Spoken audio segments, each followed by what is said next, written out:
कर रहे हैं, जिस अंदाज में आप हमसे बात कर रहे हैं, एकदम बिल्कुल मधुर अंदाज में और बहुत ही शालीनता के तरीके से। लेकिन अगर आप ही के सांसद जो ललन सिंह हैं, जिनके बयान को अगर देखा जाए तो उन्होंने सदन में जिस तरीके से मतलब बयान दिया था, ऐसा नहीं लग रहा था कि जेडीयू का कोई नेता बोल रहा है, मतलब लग रहा था कि कोई भाजपा का प्रवक्ता बोल रहा है, मतलब बिल्कुल खुले तौर पर ऐसा लग रहा, मतलब उनके अंदर शालीनता थी ही नहीं।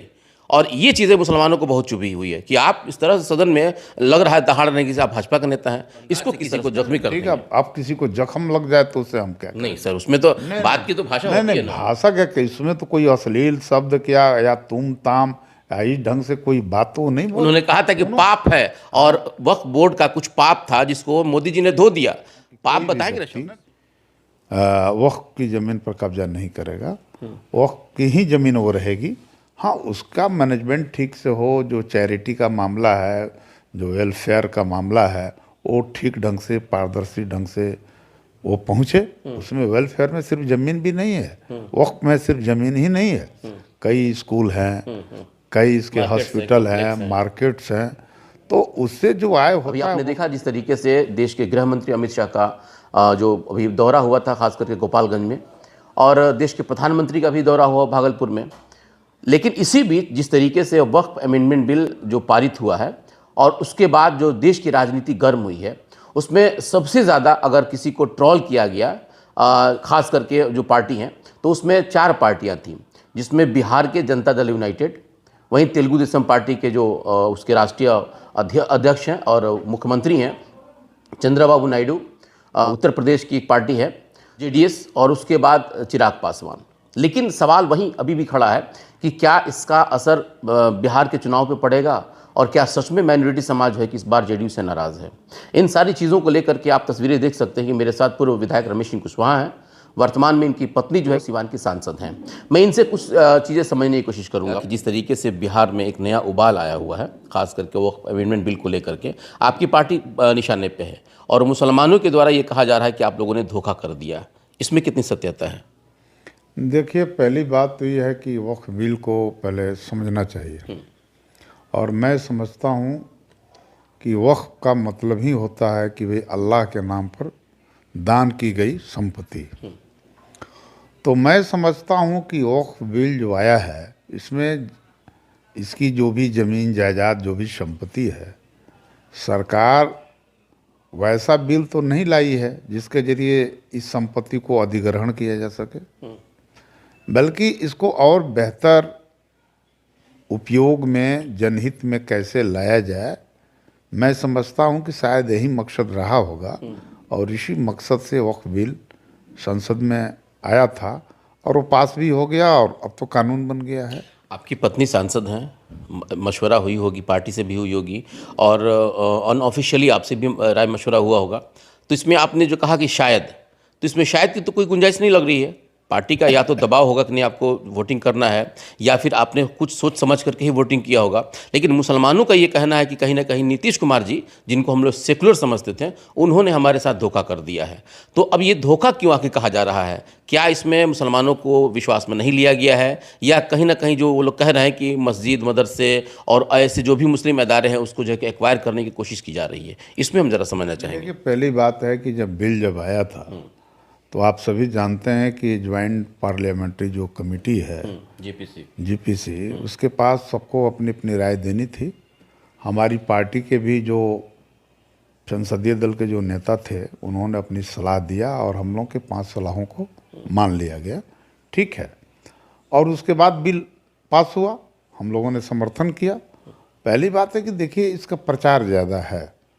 मैं समझता हूँ कि प्रचार में न जाया जाए, इसकी हकीकत को देखा जाए कि सच्चाई क्या है। मैं समझता हूँ कि इसे मुस्लिम समाज की जो वक्फ बोर्ड है, इसके ऑटोनोमस पर, इसकी स्वायत्ता पर कहीं से कोई हमला नहीं है, बल्कि पहले भी तो काउंसिल वगैरह था ही इसका, और सरकार ही नियुक्त करती थी। ऐसा थोड़े कि इसमें कुछ नयापन कुछ वैसा आ गया।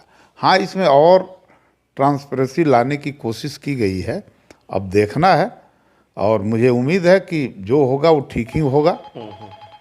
अच्छा सर, एक चीज़ में बड़ा महत्वपूर्ण चीज़ हम लोग देख रहे हैं कि चलिए, अमेंडमेंट जो किया गया है उसमें बहुत सारी चीज़ें हैं जो कि हमारे हक में हो भी सकता है और नहीं भी हो सकता है।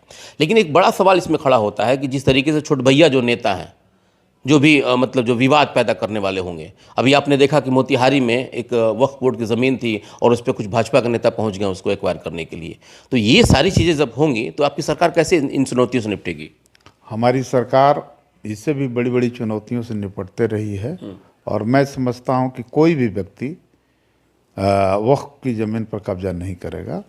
वक्फ की ही ज़मीन वो रहेगी। हाँ, उसका मैनेजमेंट ठीक से हो, जो चैरिटी का मामला है, जो वेलफेयर का मामला है, वो ठीक ढंग से, पारदर्शी ढंग से वो पहुँचे। उसमें वेलफेयर में सिर्फ ज़मीन भी नहीं है, वक्फ में सिर्फ ज़मीन ही नहीं है, कई स्कूल हैं, कई इसके हॉस्पिटल हैं, मार्केट्स हैं। तो उससे जो आय होता है वक्फ के पास जाए और उससे लाभकारी काम हो, इसके लिए किया गया है।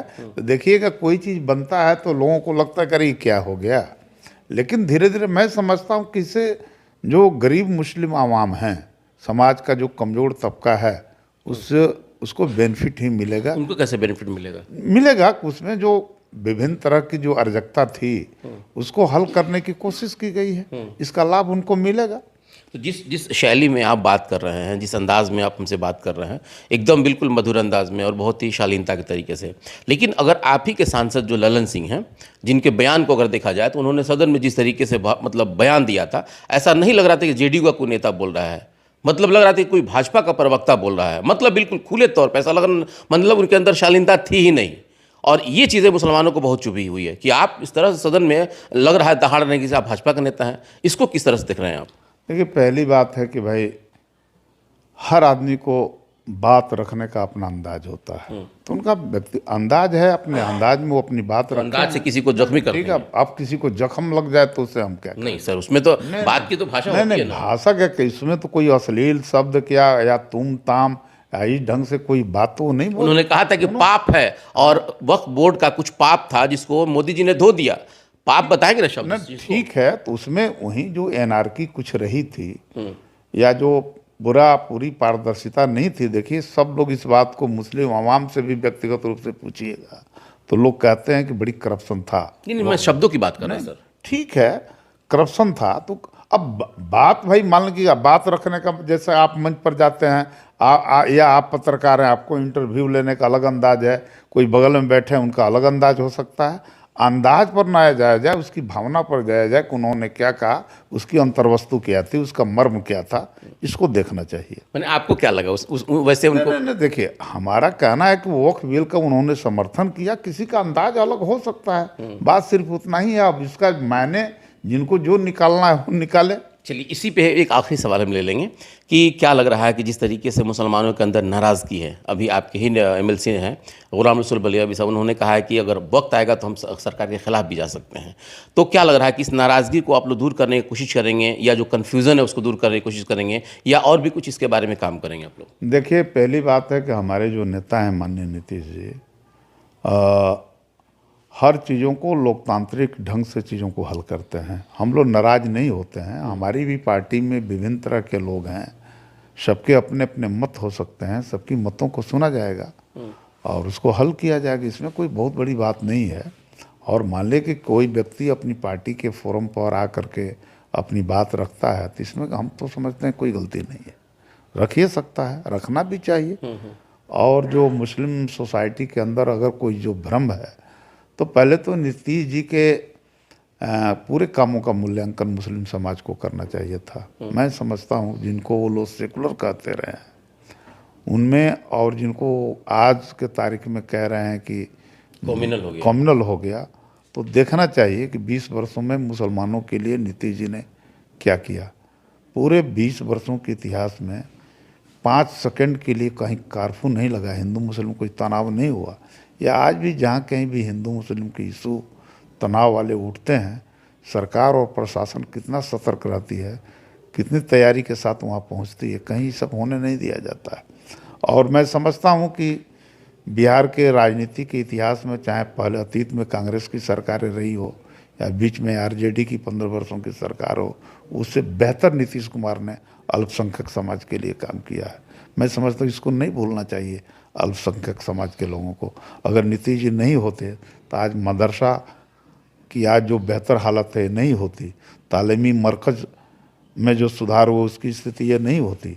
उन मदरसा टीचरों के तनख्वाह नीतीश ने बढ़ाया, कब्रिस्तान की घेरेबंदी की, और सबसे बड़ी बात यह है कि कहीं भी बिहार में 20 वर्षों में कोई कम्युनल टेंशन नहीं हुआ।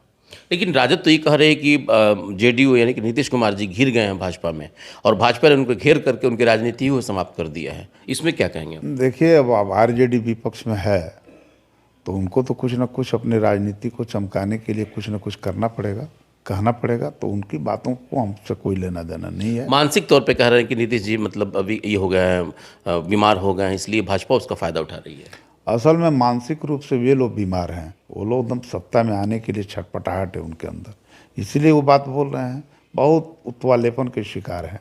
लेकिन अब तो कुछ ही दिनों बाद चुनाव होने वाला है, वो तो पता चल जाएगा कि भाई एनडीए की सरकार बनती है कि महागठबंधन की सरकार बनती है। ये तो जनता की अदालत में सब लोगों को अक्टूबर में जाना है, और जनता का जो निर्णय होगा सबको स्वीकार कर लेना चाहिए। मतलब आप लोगों के सामने कोई चुनौती है कि नहीं इस बार हम 2025 लोगों में? के सामने कोई चुनौती नहीं है, जनता एनडीए के पक्ष में है, नीतीश जी के नेतृत्व में चुनाव होगा और नीतीश जी फिर से मुख्यमंत्री अभी तो जनसुराज का कल एक बड़ा रैली हुआ था, तो जनसुराज आप लोगों के लिए एक चुनौती बनता जा रहा है। अभी शिवदीप जो लांडे थे, एसपी थे, उन्होंने भी अपना एक हिंदू सेना बना ली, हिंदी सेना बना लिया है। तो जाहिर है कि एक तरह से कई जो है कि नए नए पार्टियां आ रही हैं, तो क्या ये आप लोगों के लिए चुनौती नहीं होगा? हम लोगों के लिए कोई चुनौती नहीं है, सब लोग देखे ही हैं ना उनकी रैली जो कल या परसों थी गांधी मैदान में, है ना। वो तो मीडिया से ही जो रिपोर्ट आ रही है वो सब लोग देख रहे हैं, उसमें हम क्या कहेंगे। लेकिन प्रशांत जी तो कह रहे हैं कि हमारा गाड़ी रोक लिया गया था। अरे चलिए ना, गड़िया रोक लिया गया था तो फिर कर लें, दोबारा कर लें, रैली कुछ ने रोका है। अभी तेजस्वी जी भी बड़ा मतलब देखा जाए तो युद्ध स्तर पे दौरा कर रहे हैं, और वो साफ कह रहे हैं कि इस बार जो है कि हम लोग मतलब इन लोगों को सत्ता से उखाड़ फेंकेंगे। 20 साल का एंटी इनकम्बेंसी है और जनता ऊब चुकी है आप लोगों से, चाहे उन्होंने अपराध की बात कहा हो, बेरोजगारी की बात कहा हो या पलायन की बात कहा हो। तो इस चुनौती से कैसे निपटेंगे? देखिए, किसी को कहने से कोई नहीं उखाड़ देता है, उखाड़ती है जनता किसी को। सत्ता परिवर्तन करने की क्षमता बिहार की जनता में है, तो सब लोग जाइए रहे हैं ना चुनाव में, तो जनता पर छोड़ दिया है सवाल को। मैं समझता हूँ, मैं कह रहा हूँ कि हमारी सरकार बनेगी, वो कहेंगे मैं उखाड़ फेंकेंगे। अरे इसका फैसला जनता को करना है, करने दीजिए तेजस्वी जी जनता को फैसला। अगर जनता आपको दे दी तो बन जाइएगा मुख्यमंत्री, क्या दिक्कत है। सिवान की हम अभी कई बार हम लोगों ने देखा सोशल मीडिया पे कि आपका एक बड़ा चाहे वो रेलवे की लेकर के काम किया जा रहा हो, या अभी हम लोगों ने देखा है कि जो मुआवजा मिलना चाहिए था, जो राम जानकी पथ है, उस पर भी आप लोगों ने जाकर के मिला है मैडम से, मैडम भी जाकर मिली हुई हैं। तो ये सब काम के बारे में हम समझना चाहते हैं, क्या क्या कुछ इम्प्लीमेंट आप लोगों ने किया है? देखिए, हम लोग तो पहले ओवर ब्रिज वाला मामला था, आप सब जानते हैं कि वो हल हो गया, टेंडर में है और काम कुछ ही दिनों बाद लगेगा उसमें। दूसरा बात एक और भी मैंने मांग किया था कि यहाँ स्टेशन को भी और थोड़ा आधुनिकीकरण किया जाए, इस पर भी हम लोगों ने रेल मंत्री को लेटर दिया है। और कुछ गाड़ियों के ठहराव के लिए दुरौदा और मैरमा के लिए भी हम लोगों ने मांग किया है। इस पर उन्होंने कहा है कि इस पर हम लोग गंभीरता के साथ विचार कर रहे हैं। रेलवे बोर्ड की मीटिंग भी पिछले दिनों 2-3 दिन पहले बनारस में थी, तो वहाँ भी हम लोगों ने रेलवे बोर्ड में भी हम लोगों ने लिख करके दिया गाड़ियों से को ठहराव के मामले में। तो ये सब सारी चीज़ें हो रही है। जहाँ तक राम जानकी पथ में जो ज़मीन का अधिग्रहण हो रहा है, मुआवजे की बात, तो यहाँ के किसानों का कहना था कि जो उत्तर प्रदेश का जो रेट है उस रेट पर यहाँ की ज़मीन का अधिग्रहण नहीं हो रहा है। तो हम और माननीय मैडम विजय लक्ष्मी देवी जी और महाराजगंज के सांसद सिग्रीवाल साहब, हम तीनों लोग गडकरी साहब से मिले थे। गडकरी साहब ने हम लोगों को आश्वासन दिया कि हम पत्र चीफ सेक्रेटरी बिहार को हम भेज रहे हैं और जैसा रिपोर्ट आएगा हम उसको देखेंगे। सिवान में अगर देखा जाए तो जिस उम्मीद के साथ बदलाव की लोग उम्मीद कर रहे थे, उतना तेज़ी से बदलाव नज़र नहीं आ रहा है। तो क्या ये काम अंदरूनी तौर पे हो रहा है, या सिर्फ माहौल बनाया जा रहा है, या सच में एक राजनीतिक जो है कि मुद्दा बनाने का आगे प्रयास किया जाएगा इस मामले पे? देखिए, जब आप हरा चश्मा लगाएंगे तो सब कुछ हरा दिखेगा, लाल चश्मा लगाएंगे तो लाल दिखेगा। हम कह रहे हैं कि जनता चश्मा आप ऐसा लगाइए जिससे सचमुच पारदर्शी ढंग से सब कुछ दिखे। जिस तेज़ी के साथ सिवान आगे बढ़ रहा है, बिहार आगे बढ़ रहा है, शायद और जगह ऐसा नहीं हो रहा है। सिवान में भी तेज़ी से काम हो रहा है, विकास हो रहा है, और आप लोगों को सही चश्मा लगा करके देखना चाहिए, तब आपको पता चल जाएगा सीवान में कितना काम ये हो रहा दोनों चश्मा आप बता रहे हैं, वो राजद का बता दिए, एक माले का बता है, बाकी तो भाई और लोग भी हैं इसमें। है। ठीक है, बाकी और भी तो बहुत सारे लोग हैं हाँ। जो इस बात के लिए इंतजार कर रहे हैं। निष्पक्ष कलर लगाइए। निष्पक्ष कलर कौन सा होना चाहिए? हाँ, तो वही वही असली कलर होता है, उससे सब कुछ साफ साफ दिखेगा आपको। लेकिन जहाँ तक सीवान की बात है, सीवान के बहुत सारे ऐसे मुद्दे थे जिन मुद्दों को आपने हल करने का प्रयास किया है, बहुत सारे लोगों में बहुत सारी चीज़ें कामयाबी भी मिली है, लेकिन सिसवन ढाला अभी बहुत सारे लोग कह रहे हैं कि उसमें काम नहीं लगा है अभी तक, और ये सिर्फ एक माहौल बनाया गया था। कुछ लोगों ने हमसे भी पूछा, उन्होंने कहा कि भाई टेंडर प्रक्रिया है, फिर से एक बार सर उसका क्या अपडेट है, ज़रा इसके बारे में बता दें। अभी कुछ नहीं बताएंगे, ठीक है। जो लोग ये बात पूछ रहे हैं ना, जब काम जिस दिन शुरू होगा तो वहीं उसका जवाब हो जाएगा। ग्राउंड रिपोर्ट हम भी करेंगे ना। हाँ ना, तो ठीक है, चलिए अब लोगों को रहने दीजिए, जब काम शुरू होगा तो खुद ही लोग देखेंगे। इस चुनाव का मेन मुद्दा क्या होगा इस बार? चूंकि देखा जाए तो कहीं ना कहीं एक बार विपक्ष अपने तरफ से मुद्दा गढ़ रहा है, आप लोगों का मुद्दा क्या होगा, या फिर पिछले ही काम पे ही आप लोग वोट मांगेंगे? देखिए, ऐसा है, एक क्वेश्चन जो है थोड़ा ऊपर का है। अभी हम लोगों का न तो कोई घोषणा पत्र जारी हुआ है, ना इसको लेकर के कोई अभी एनडीए के बीच अभी वैसा कुछ बातचीत हुई है। एनडीए के शीर्ष नेता तय करेंगे कि हमारा एजेंडा क्या हो और किस एजेंडे पर हम चुनाव लड़ें, तो वो तो आएगा, अब इसमें समय लगेगा। और मैं समझता हूँ कि जो कुछ भी एजेंडा आएगा वो बिहार के हित में होगा, बिहार की जनता के हित में होगा, और एजेंडा तो आएगा ही। एजेंडा तो एक्सक्लूसिव आपको रेडिकल एजेंडा ही होगा, समावेशी एजेंडा ही होगा। कुछ कन्फ्यूज़न है लोगों के अंदर, आप ही लोगों के गठबंधन के अंदर। कुछ लोगों का कहना था कि हम लोग नीतीश जी के चेहरे पे ही चुनाव लड़ेंगे, आप ही के कुछ गठबंधन के लोग कह रहे हैं कि नीतीश जी भी बीमार चल रहे हैं, कमेटी तय करेगी। इसमें ज़रा आप कुछ बता सकते हैं? कहाँ कन्फ्यूजन है भाई? आए थे अमित शाह जी गोपालगंज में, तो उन्होंने खुद ही कहा कि हम मोदी जी और नीतीश जी के चेहरे पर बिहार का चुनाव लड़ा जाएगा। इसमें कहाँ कन्फ्यूजन है? कन्फ्यूजन कुछ मीडिया वाले बता रहे हैं, बना रहे हैं, कुछ और लोग बना रहे हैं। दिल्ली की बैठक में अमित शाह जी ने कहा था कि कैबिनेट तय करेगी कि कौन मुख्यमंत्री। अरे भाई, कैबिनेट, वो मुख्यमंत्री ठीक है, लेकिन सब लोग जानते हैं कि मुख्यमंत्री नीतीश जी बनेंगे। हम लोग तो इतना जानते हैं कि मुख्यमंत्री नीतीश जी को बनना है। बीमारी का मामला चल रहा था, कहीं कोई बीमार नहीं है। बीमार होते तो बिहार कैसे चलता है भाई? बिल्कुल फिट है नीतीश जी। तो कहा जा रहा है कि कभी कभी महिलाओं को लेकर के व्यंग कर दे रहे हैं, तालियां बजना शुरू कर दे रहे हैं, हाथ जोड़ना शुरू कर दे रहे हैं, और भाजपा के नेता लोग कहीं ना कहीं उनका हाथ जोड़ना भी गुनाह है क्या? नहीं, गुनाह नहीं, ये सब जो हाथ जोड़ रहे हैं तो ठीक ही कर रहे हैं ना, इसमें गुनाह, गलती क्या है इसमें? महिलाओं को लेकर के जो बात, हाँ, कोई टिप्पणी की है भाई, बेवजह लोग। राबड़ी जी तो उसको सदन में उठाई थी कि ये महिलाओं का अपमान कर रहे हैं। चलिए ना, राबड़ी जी महिला, उन पर हम काहे लिए कुछ कमेंट करें? चलिए, आप सीवान की जनता को क्या कहेंगे? बहुत बहुत बधाई देते हैं कि सीवान की जनता जो है सीवान में शांति और सौहार्द बनाए रखे, और सीवान के विकास करने में हम लोगों को ताकत दे, सहयोग करे। बिल्कुल सुना आपने जिस तरीके से रमेश सिंह कुशवाहा जो कि पूर्व विधायक हैं, और जिस तरीके से बहुत ही इनका अंदाज जो होता है ना, वो एकदम बिल्कुल परिपक्व नेता की तरह होता है। बहुत सारी चीज़ें हैं जो कि आधा कह करके रुक जाते हैं, और बहुत सारा चीज़ है जिसमें सस्पेंस क्रिएट कर देते हैं। फिलहाल हमसे इनसे अपडेट रहते हैं। कुछ अपडेट्स ऐसे हैं जिनके ऊपर अभी इन्होंने पर्दा हटाया नहीं है, जैसे कि सिसवन ढाला की बात है, इन्होंने साफ तौर पे कह दिया कि अब मैं उस पर कुछ नहीं बोलूँगा, बस काम लगेगा, आप लोग खुद देख लेंगे। फिलहाल बहुत सारी चीज़ें हैं जिस पे आपको भी बहुत सारा इंतजार है। इस पूरे घटनाक्रम पे क्या कुछ आपकी प्रतिक्रिया हो सकती है, आप कमेंट के माध्यम से जरूर बताएं, और आगे की खबरों के लिए जुड़े रहें हमसे। बहुत बहुत धन्यवाद।